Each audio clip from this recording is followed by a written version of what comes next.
Well, digital backpack is huge, right? It's the whole ability to take along with you what you've learned. So, in prior years, actually, I have the backpack right there. I should have grabbed it. In prior years, you had this backpack. You would take, items and put into your backpack, whether it be swag, it would be information that you learned from a partner, from Microsoft, what have you. Obviously, in the digital format, we don't have that ability. So what they've done is into the site itself, they've crafted it right into your profile. You have the ability to take sessions, individuals that you've spoken with, whether they be speakers or attendees, and even partners, and digitally put them into your backpack, and then have the ability to create a report. And that report will provide you all the resource links for the sessions that you've attended, the contact information for the individuals that you're connecting with, so long as they've allowed for that to happen. That's full control of those individuals that have set up those profiles to allow for the connection information to be shared as well as the partners. And then you have this Word document that you can have as your resource that you can either submit to your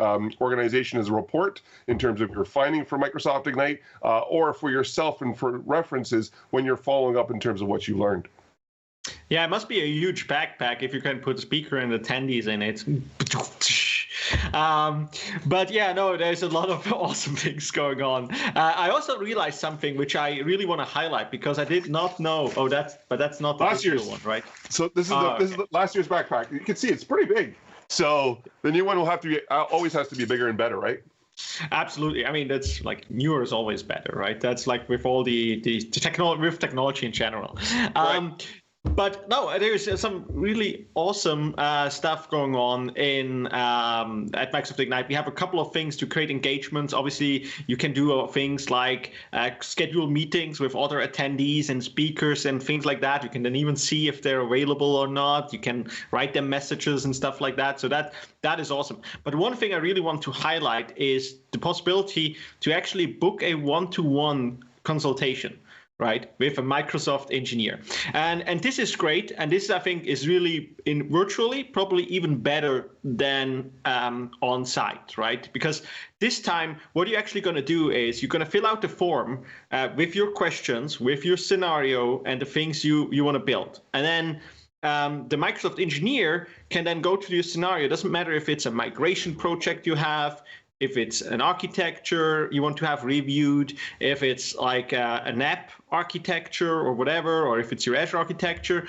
And then you have that one-to-one consultation. Of course, you could have also walked during Ignite to the different booths, but the chances were always high that the right person was not there at that moment, right? And was not an expert on that question you actually had. So this time, that really helps scheduling your questions. And where else do you get like 45 minutes of free consultation with a Microsoft engineer? I mean, that is pretty cool. Oh, that's huge, right? The whole benefit of Ignite was that you had majority of Microsoft engineering in one space, right? So you're walking around, you attend these sessions, after sessions are done, you're trying to connect with these engineers to have your questions answered. Sometimes they have time, sometimes they don't. The advantage of the digital format means that you have that ability to actually schedule time with these individuals and then sit down with them in a one-to-one, as you mentioned, so that you can actually go through, well, this is the problem that I'm facing inside of my architecture. This is the problem I'm facing inside of the application I'm trying to create. You have that personal time that can be booked with these engineers directly. And we love it because of the fact that we're getting insights from you in terms of how you're adopting the technology and the services that Microsoft is launching. Yeah, absolutely. No, and again, I really hope a lot of you will join next week. We have some interesting things. The product groups have some interesting things to share. I also know that our team is heavily involved in doing like live sessions, like 15 minutes live interviews with people from Microsoft, but also from the community to talk about completely different topics as well. So that is going to be something I'm looking forward to. We are obviously also investing in the Ask the Experts panels. I know that you do something on IoT. We can tell a little bit about that in a moment. And then we also do a very interesting session about IT pros in the cloud world, if I'm correct, right?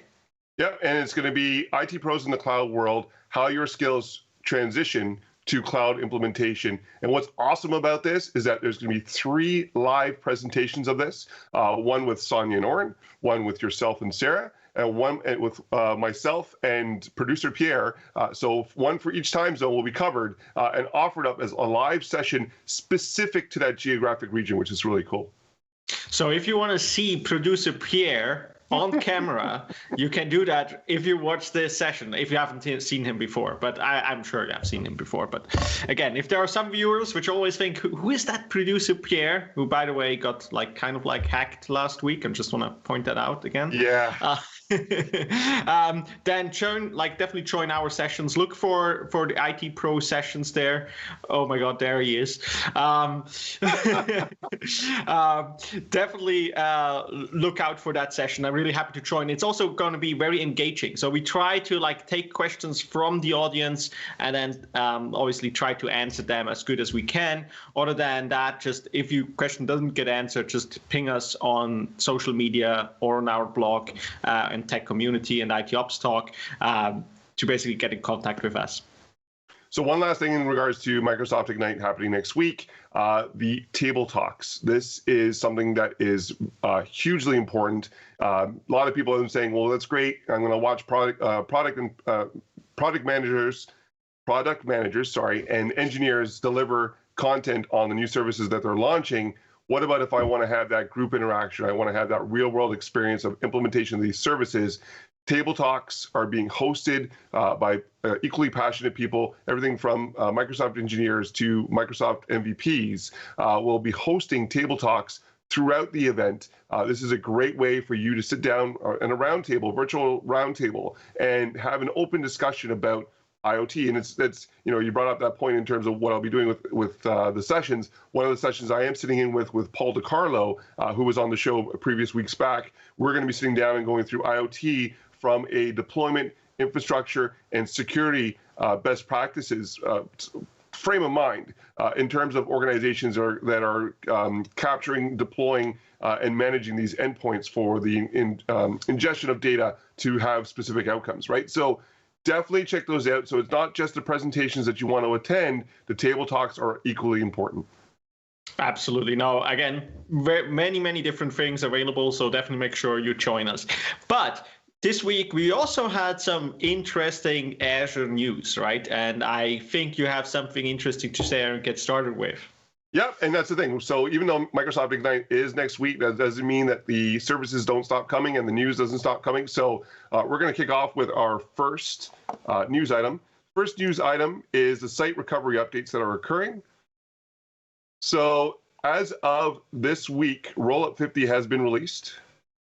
And the huge piece with Rollup 50 is now the Linux support for the mobility service. So this is a huge ask that was asked by the general public in terms of this enablement. So the new site recovery capabilities have the ability to now manage or enable site recovery for the mobility services on Linux, updated for Linux support. So what you're going to be doing is there's 4 packages that you will be acquiring. The first one is the Site Recovery Unified Setup and Recovery Mobility Agent. It's used for Azure virtual machines in terms of replication and on-premises VMware virtual machines as well, and physical assets also replicated.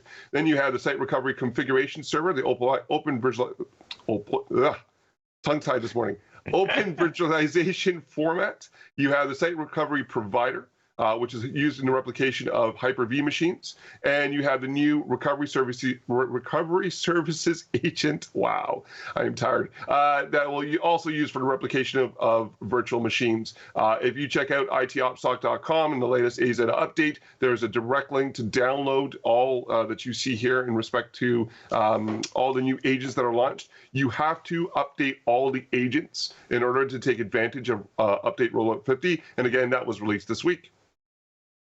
No, that's super interesting. Again, one of the many improvements for Azure Migrate over the last weeks, right? There's also much more going on in terms of Azure Files. I hope everyone here is already familiar with Azure Files, and it's actually there, I think, since 2015, if I'm correct, where we actually announced this feature and made it available. And since then, it actually is a SMB file share. Right. So that is really exciting, and I think we both used it for a couple of different projects. If you remember, we also beginning of this year announced a preview of Active Directory integration for Azure File Share as well. So you were able basically to integrate with like Active Directory and take these permissions you would give as on a file share, but also do that on a cloud file share, which is basically a serverless file share, as we call it very often, right? So you just file share as a service, if you will. And now this week, it got an exciting update as well. So we now have NFS 4.1 support for Azure Files in preview. So it's not just SMB anymore. It is now also available as a NFS share. So you can basically go out and use that with different like Linux machines, for example, or containers to actually go through and use that. So there's this very cool update we have here on Azure Files. There are also some more improvements, and you can see here, find the right blog post with all the information on our blog. But some of the use cases I think are very interesting. Why do we do that? For example, if you run containers, right, and you need to have some kind of like persistent storage available for your containers, there's now a good way of doing that using the Azure Files NFS share, if you will, and you can use that. Then we also have many other things like data, like for certain databases which use NFS and so on. There are a lot of different experience which actually need the NFS capabilities. In terms of management, as you can see here, it looks exactly the same as you can do with Azure Files before with the SMB share, and the SMB share is obviously still there because it's also very heavily used. It's just another option you get there, and you can see here in this print screen, if you zoom in a little bit more, you can actually switch which protocol you want to offer. In terms of security, it's also very interesting just to share. I'm not sure if all the people are aware of this. Obviously, Azure Files is encrypted at rest, but you can also encrypt it, bring your own key, and use Azure Key Vault to encrypt it with your own key. So in that case, you can't really access it. We can also close down the networking pieces. So obviously, an Azure File Share, same thing for the SMB part, can be available on the internet if you want to. But now you can also go out and basically lock it down to a certain VNet or different other network locations to make sure that actually no one can even access it by accident or any of that, right? And then obviously we have some scale and performance and migration scenarios, which are very interesting, again, when it comes to Azure Files and especially now NFS support. So a big thing for me with the NFS support is the inclusion now of Internet of Things and the ability to capture information from the endpoint in terms of images and video and directly port it into Azure File Share. That for me is a huge thing because the fact that you now have another repository or use for the information that's coming in that data, if you're using it for security purposes, if you're using it for object identification, and the ability to capture that information and use NFS in Azure File Share to store that information is a huge advantage, especially because a lot of the devices on the endpoints are running Linux, and it's the availability of those services to capture information directly from Linux devices into Azure File Share for the use of everyone. Yep, absolutely. So let's continue on with the news. Next up, here we go. Speaking of IoT, so Azure IoT Central updates for August 2020 were released. I know it's a little bit late. They released it the first week of September, but this is awesome news. Couple things I want to highlight here. Job improvements. Prior to, was a bit of a mishmash in terms of the creation of new jobs. They've now created a brand new wizard experience based on your feedback, and this is why we stress it's so important that you do provide your feedback in terms of the services so that we can make them better to help support you in adoption of said services. So the new wizard has the ability to run through in terms of the creation of running of new applications, the ability to create device groups, the ability to run jobs later, all available through the creation wizard. You now have the ability to upload media and files, and this is in conjunction with the NFS offering that's made it available in Azure File Share. The big one for me, and I'm just going to scroll down really quickly, is the CLI improvements. We've heard you. You're looking at better automation tools in terms of command line interface and the availability of deploying services on Azure IoT. And you want to do this in script format directly from a console itself. Don't want to touch the GUI. There's some customization that's required in terms of the capture of specific information coming from these IoT endpoints, all made available in a huge resource list that we have listed on itopsdoc.com. There's a link that's provided there that provides a full gamut of CLI commands available for implementation of spinning up of new services, of setup of devices, on and on and on, which all can be automated from the CLI command tool. Not bad, not bad. Another large update for Azure IoT there. Again, as you said, like I also love how things come together, right, with the NFS support and IoT support. So that is pretty cool. It's amazing that you have product groups that are talking, right? And you're hearing. What I love is that you have user voice, which is that solution where people can go in and they can voice their what's going on in regards to services and what they need changed. And when you're submitting that, multiple groups get tagged, and so there's partnerships that occur to ensure that best foot is put forward to enable these services on behalf of the organizations that want it. Yeah. Now, sometimes it's like very fantastic to see that, like even in a huge company like Microsoft, that things come together, right? So that's always a good thing. Speaking of things coming together, we have another great item today, which I'm really excited to talk about. A couple of weeks or months ago, I'm very bad in time, we announced basically the integration of Azure Container Instances into the Docker desktop client. Right. So imagine if you work with containers and you basically use Docker and you type Docker run to run the container, it would usually start on the machine you're working with, right? So where you're local machine, or you can have a remote host or something like doing that. Now, what we did actually, the Azure Container Instance team and Docker worked together to bring the Azure Container Instance experience to basically into the Docker client. So now you can add a new context in which the Docker CLI integrates, and then you can basically start your Docker containers from your machine, but on Azure directly in container instances. And so that is pretty cool. Again, now this one moved into the Docker stable release, right? So a lot of customers just get that out there when they update their Docker clients. So you can go out and do that. And then basically run, instead of I want to run that container on my machine or my host here, I can just run the same command, but run it against Azure, and then I have a container instance running with that container. That, by the way, is not just limited to single instance containers. You can also have multiple containers or spin up together. So if you have multi-container applications, you can also do that. And then what we also released pretty new is the Docker an update for the Docker extension for Visual Studio Code. So now that also integrates with the Azure Azure Container Instances, and obviously it already before integrated into the Azure Container Registry. So it brings that all together, and you can actually build all that stuff directly within Visual Studio Code. And it's so awesome. The biggest thing for me is that I don't require the resources to do my testing on premises anymore. I can actually push it out directly to the cloud. That for me is a big deal, because I've got already a lot going on my machine in terms of the management console and working on things. I don't have to worry about running out of resources now when I'm doing my testing on containers.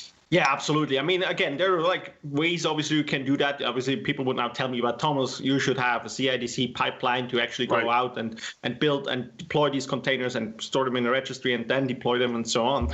But however, as you said, it's also important that if you just want to test, right, you don't want to make it overly complex. Like if you run, like especially if you run multi-container instances, or you want to give someone else access to a specific application in a container. With a Azure container instances, you get a container instance, you get a public IP address if you want to, and you can actually then connect to it. And so that is pretty cool. So you can again offload these tasks, for example, to your favorite cloud provider. Let's check the chat room really quickly because there's a lot of people in the chat room right now. Want to say a quick hello to Paul Jensen, to Rabbit Jr., to Richard Hooper. We have Brent Dausch. We have Andrew McCollum, Wire Canuck. Hey, producer Pierre, why are you on the chat room? we do participate in the chat room while others are speaking, so definitely we're all running around in there. We're not just on YouTube, we're also live on MS Learn TV, we're live on Twitch, we're live on Facebook. So, we are watching all your messages as they come in, so make sure you do share with us your ideas or your responses to a lot of the news that we're producing, because in this way we ensure that when we grab new news items, we grab stuff that would be important to everybody that's here in the chat room, that everybody's participating with the show. Thomas, shall we jump into the events that are happening? I think we have to at one point in time. I think we have to. All right. Yeah, so definitely. I mean, there is a smaller event next week. I think we should definitely. I mean, we talked a little bit about it, but I think we should talk more about that small event around the corner called MS Ignite, right? Well, before we jump onto that, it's just going to really quickly give a plug out because it is a fortnight. These gentlemen, they work every other week. In regards to their podcast, Patch and Switch is happening this week. Thankfully, they haven't hacked our show this week. But Patch and Switch will be going live today. I believe it's in about an hour and a half. And they'll be online talking about Ignite as well in terms of what they've been doing. They've been doing a plethora of recording as well. If you've gone to the myignite.microsoft.com site, they are everywhere. They're always, the champions of the Microsoft Ignite show, which is awesome. So definitely check out their show today. Yes, as Thomas mentioned earlier, there is this little show called Microsoft Ignite that is happening next week. We talked a lot about it in the beginning of this show. If you haven't registered yet, please do. Literally, it's myignite.microsoft.com is where you can go and register for free. It's awesome. The show is completely free. The interactions that are there are going to be almost as good as in person. Microsoft has put a lot of effort to ensure that the experience that everybody will have will be a digital representation of what would have been in person without a lot of loss in terms of human connection. So do make sure that you do register for this event. Again, completely free to register to connect with Microsoft engineers. One thing I want to call out, and Thomas, I don't know if you're aware, at Microsoft Ignite, there is a Cloud Skills Challenge that's being issued in terms of consumption and upskilling utilizing Microsoft Learn. This is a free challenge that everybody can register to. The prize for winning this challenge is to have one-on-one time with a senior Microsoft executive of one of the product groups to have the conversations in terms of what you're doing in the adoption of the services or technology. This is huge. Getting the opportunity to glean from a senior executive of Microsoft, what are we doing at Microsoft in terms of the services that are being created, and giving you a voice with that executive to say, here's what we're doing, and here's what we would like to see change or made better for the adoption of services. I think that's pretty huge. That's pretty cool. I definitely gonna take that one and then get some one-on-one time with some of those people. But seriously, I'm sure there are a lot of people going out to Microsoft Learn and actually doing these Learn modules and learning paths. They're completely awesome. As we already told you, in every single show we have the Learn module of the week. I know that you will show us one, which is going to be pretty awesome again, especially after today's show. What I also want to mention is, by the way, I also expect a lot of news for next week. So it's going to be definitely interesting. We will have a AC update show special edition next week, running with the news about Ignite. And you can imagine that there will be a lot of things to share and a lot of things to talk about. So let us know what we should do if you like the format right now, or if we should add more, or what do you think we should do, especially for Ignite, to cover, basically do a summary of what happened during the Ignite week.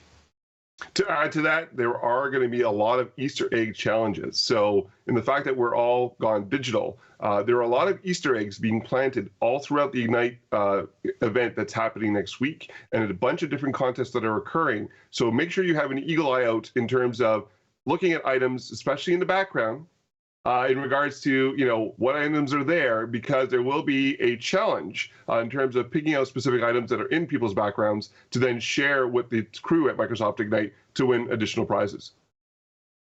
Ooh, I want to win additional prizes, but I think I can't be part of that. Damn it. I don't think we can. Although probably Patch and Switch are going to try. So, last but not least, the Microsoft Learn module of the week to coincide with the last piece of news that we had in terms of the announcement of Docker container utilization in terms of desktop and the availability of the extensions made available on Visual Studio Code.